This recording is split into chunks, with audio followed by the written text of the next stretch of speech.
Which is, of course, the Lok Sabha, which has now resumed. Let's quickly cut across live to the Lok Sabha, where, of course, a lot of drama and ruckus is expected over the NEET issue.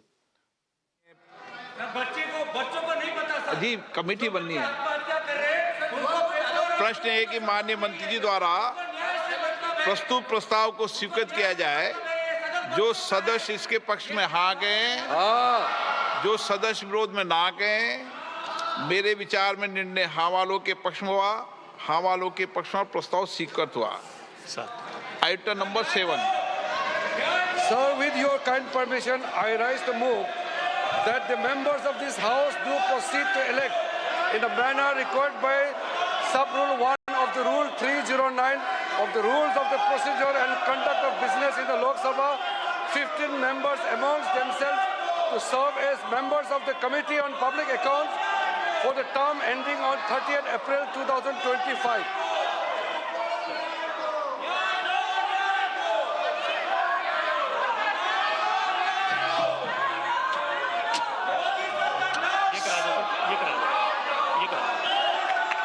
प्रश्न है कि माननीय मंत्री द्वारा प्रस्तुत प्रस्ताव को स्वीकृत किया जाए। जो सदस्य के पक्ष में हाँ कहें, जो सदस्य विरोध में ना कहें, मेरे विचार में निर्णय हाँ वालों के पक्ष में, हाँ वालों के पक्ष में।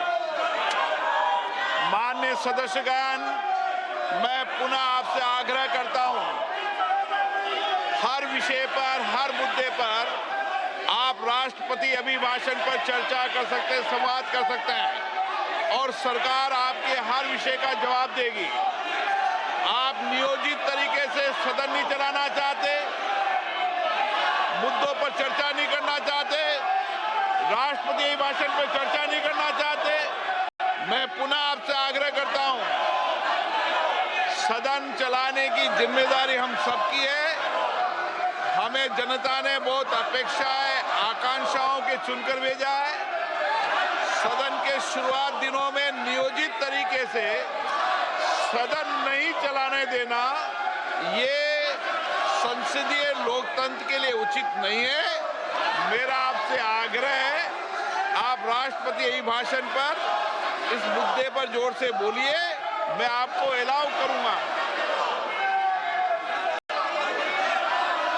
किरण रिजिजू जी, आज तक संसद के इतिहास में राष्ट्रपति जी का अभिभाषण के बाद उसमें धन्यवाद प्रस्ताव के अलावा कोई और विषय पर चर्चा करने का परंपरा कभी नहीं रही है।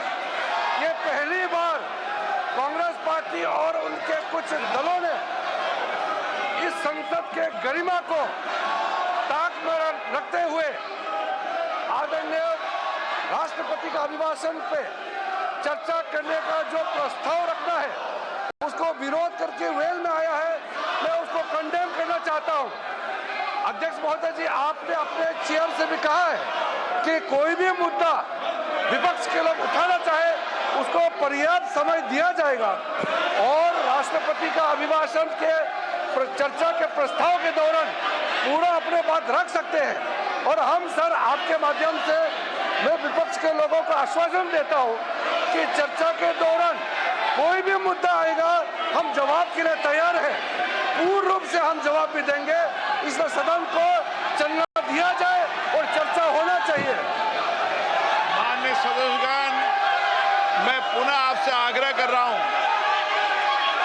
कि आपको सदन में नारेबाजी करने के लिए नहीं भेजा है। मैंने पूर्व में भी कहा था, सदन का विरोध और सड़क के विरोध में अंतर होना चाहिए। आप सदन में अपनी बात को कहिए, राष्ट्रपति अभिभाषण में पूरे मुद्दे पर कहिए। आप राष्ट्रपति अभिभाषण पर चर्चा नहीं करना चाहते, आप मुद्दों पर बात नहीं करना चाहते, नीट के मुद्दों पर राष्ट्रपति अभिभाषण पर चर्चा नहीं करना चाहते, देश और मुद्दों पर चर्चा नहीं करना चाहते। सभा की कार्रवाई सोमवार दिनांक 1 जुलाई 2024 को प्राप्त 11 बजे तक के लिए स्थगित की जाती है।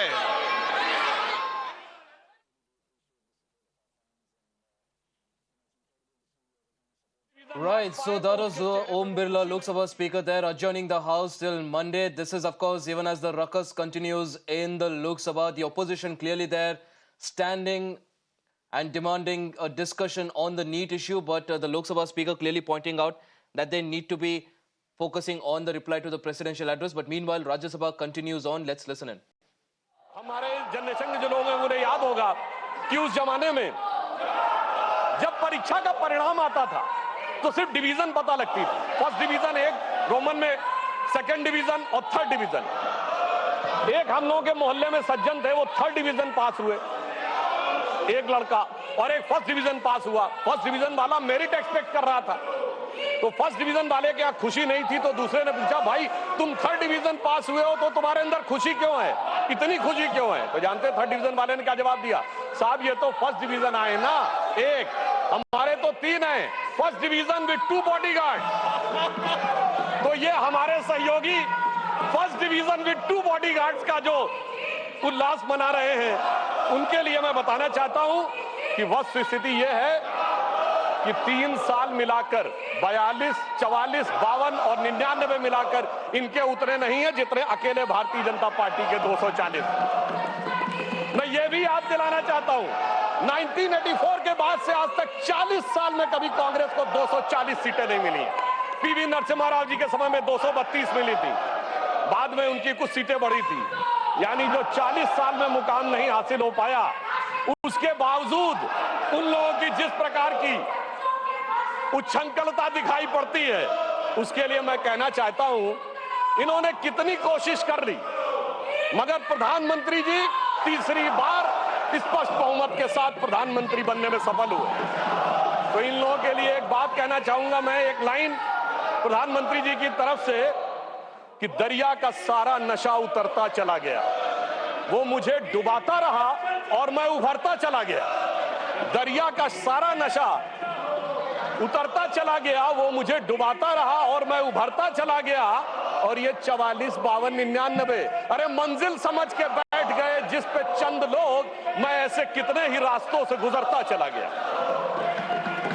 राष्ट्रपति महोदया ने बिंदु क्रमांक 3 में एक और बात स्पष्ट की कि 60 साल के बाद एक ऐसा मौका आया है जब लगातार तीसरी बार किसी प्रधानमंत्री को बहुमत प्राप्त करके जनता ने आशीर्वाद देकर सदन में भेजा हो। और जिस समय प्रधानमंत्री जी ने ये के बारे में ये विषय आया था, उस समय हमारे विपक्ष के साथी लोग बहुत ज्यादा डिस्टर्बेंस भी किए थे। उनके अंदर कुछ एक बेचैनी नजर आ रही थी। क्यों?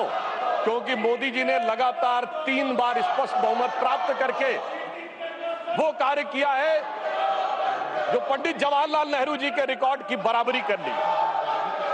और इसलिए शायद हमारे विरोधियों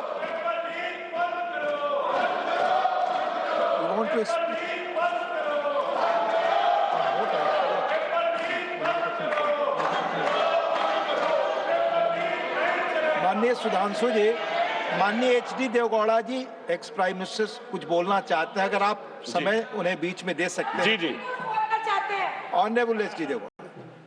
Sir, I have got the highest regard. All our senior members wants to raise the issue of the NEET. What has happened? Lakhs and lakhs of students are suffering in the country. Please, I have no objection. But the point is, the government has already taken the decision and order for a CBI inquiry. The inquiry has not been completed. In 3 states, they have arrested the people who are responsible for this type of damage. Sir, please, sir, I am sitting in this house. I don't want to take sides. But so far as the NEET examination is concerned, what has happened? Yes, I do agree. You can't fix the responsibility because there's thousands of examiners in the whole country. Is it so easy to fix the responsibility on an individual? The examination has, of course, it has gone wrong. And the government has taken the decision it's the right decision. The concerned minister, the concerned minister has taken the decision. Till the inquiry is completed, you can't. Till the inquiry is completed, you can't take responsibility and damage the image of the government. I don't agree. We have got sufficient scope to debate on the issue of on the President address. On the President address we can discuss. But this is not the way. Unless and until the inquiry is completed, you can't fix the responsibility. I am not going to take sides. But the way in which all elders, there are senior leaders, there are mature leaders. I don't know. When the inquiry is going on, how can they go on attacking the government? This is not the way. I only appeal to all mature leaders, senior leaders. Please, knowing full well, you know, the entire issue, I only appeal to you not to say unnecessary, try to blame the government. The government has done its duty and the inquiry is going on. Till the inquiry report comes, the minister, the HRD minister cannot take any decision or the government cannot take any decision till the inquiry is completed and the culprit is known. Then only we can discuss about the concerned person who is responsible. I make an appeal to all these members to see that let the house go smoothly. That's all, sir, what I can appeal. Ajax prime minister बहुत mature माननीय देवगौड़ा जी देश के बड़े सम्मानित नेता हैं। उन्होंने जो कहा आपने सुना। प्लीज माननीय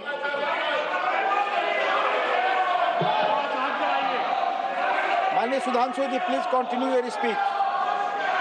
सभापति महोदय, अभी इस सदन के सबसे वरिष्ठ सदस्य, वयोवृद्ध नेता, पूर्व प्रधानमंत्री आदरणीय एचडी देवगौड़ा जी ने जो विचार कहे, बड़े दुख का विषय है कि 21 घंटे का समय आवंटित होने के बावजूद, सबसे वरिष्ठ सदस्य के द्वारा यह अनुरोध करने के बावजूद जिस प्रकार का आचरण दिखाया जा रहा है, इससे साफ समझ में आता है सभापति महोदय कि इनका उद्देश्य सवाल का जवाब और जवाब के सवाल में नहीं है, इनका उद्देश्य बवाल में अधिक दिखाई पड़ रहा है। इसलिए ये अपोजिशन की इस नियत को भी स्पष्ट करता है। अब मैं विषय पे आता हूं। जो मैं बता रहा था कि बिंदु क्रमांक 5 पर राष्ट्रपति महोदया ने कहा कि ये देश के इतिहास में 60 साल के बाद ये पहली बार एक घटना हुई है जब लगातार 3 बार किसी प्रधानमंत्री को स्पष्ट बहुमत प्राप्त किया हो। और जिस समय महामहिम राष्ट्रपति महोदया ने ये शब्द बोला था, हम सबको ध्यान है, सबसे अनेक विपक्षी सदस्यों ने अपनी अपनी सीट पर आवाजें करते हुए इसका प्रतिवाद किया था। संभवतः उनके मन में इस बात के लिए स्वीकार्यता नहीं हो पा रही थी कि ये कैसे हो गया कि लगातार तीसरी बार मोदी जी के नेतृत्व में भारत की जनता ने स्पष्ट जनादेश दिया और पंडित जवाहरलाल नेहरू जी का वो रिकॉर्ड जिसके ऊपर वो बहुत इतराते थे, उसकी बराबरी हो गई।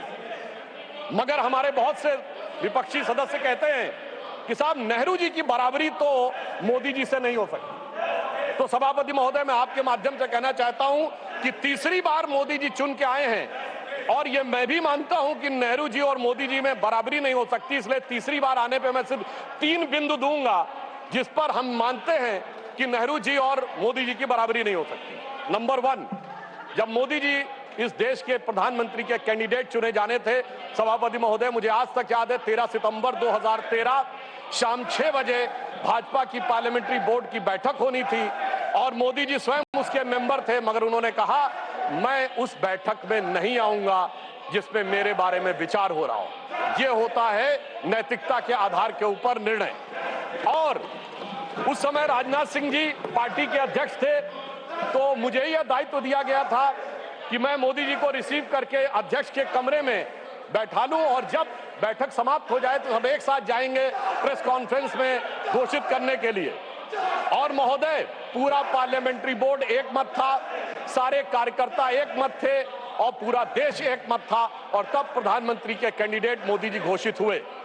उधर पंडित जवाहरलाल नेहरू जब कैबिनेट मिशन प्लान के तहत 26 अप्रैल 1946 को कांग्रेस का नया अध्यक्ष चुना जाना था और उसके लिए कांग्रेस वर्किंग कमेटी की बैठक होनी थी, और 20 अप्रैल को मौलाना आजाद को गांधी जी ने लेटर लिखा कि आप अपना नामांकन वापस ले लीजिए और मैं चाहता हूं कि नेहरू जी प्रधानमंत्री बने। परंतु इसके बावजूद उस बैठक के अंदर क्या हुआ, इसका रिकॉर्ड आचार्य कृपलानी ने अपनी किताब Gandhi his life and thought, Maulana Azad ने अपनी किताब India wins freedom, Rajmohan Gandhi ने अपनी किताब सरदार पटेल, और उस समय के सबसे प्रख्यात पत्रकार दुर्गादास ने अपनी किताब India from Curzon to Nehru and thereafter में लिखा है कि एक वोट मिला पट्टाभी रमैया को और शायद 1 या 2 वोट मिले आचार्य कृपलानी को, शेष सारे वोट मिले सरदार पटेल को और 0 वोट मिले जवाहरलाल नेहरू जी को। वाकई कैसे तुलना हो सकती है? सर्वसम्मति से प्रधानमंत्री के कैंडिडेट बनने वाले मोदी जी और 0 वोट पाकर प्रधानमंत्री के कैंडिडेट बनने वाले सरदार हमारे नेहरू जी। एक वो नेता जिसको पूरे देश ने नेता माना, एक वो नेता जिसको उसकी पार्टी में किसी ने नेता नहीं माना। इसलिए वाकई तुलना नहीं हो सकती। बल्कि मैं तो कहना चाहूंगा, आज खड़गे जी अध्यक्ष बनना था तो सोनिया गांधी जी की इच्छा थी, तो सारे डेलीगेट्स ने खड़गे जी को वोट कर दिया और शशि थरूर जी ने नामांकन वापस कर लिया। उस समय गांधी जी की इच्छा के बावजूद किसी ने नेहरू जी को वोट नहीं किया, तो मैं कह सकता हूं आज खड़गे जी की स्थिति उस समय के नेहरू जी से बेहतर है। अब मैं दूसरा बिंदु कहना चाहता हूं कि इसमें वाकई प्रधानमंत्री श्री नरेंद्र मोदी जी और खड़गे जी में तुलना नहीं हो सकती। देखिए, नेहरू जी ने के विषय में प्रख्यात शायर मजरूह सुल्तानपुरी ने एक आर्टिकल लिख दिया था कि उनकी कार्यशैली में हिटलर की झलक दिखती है, और उसके बाद सभापति महोदय 2 साल जेल में रहे। और यहां मोदी जी के समय में हिटलर की मौत, मोदी जी की मृत्यु की कामना और कब्र खुदेगी जैसी बात कहने वाले लोग तो छोड़िए, जिन्होंने बोटी बोटी की बात कही थी वो सम्मानित सदस्य होकर अगले सदन में आ गए, और इसके बावजूद किसी पे कोई कार्रवाई नहीं हो रही है। तो मैं मानता हूं कोई तुलना नहीं है मोदी जी और नेहरू जी की। दोनों की अप्रोच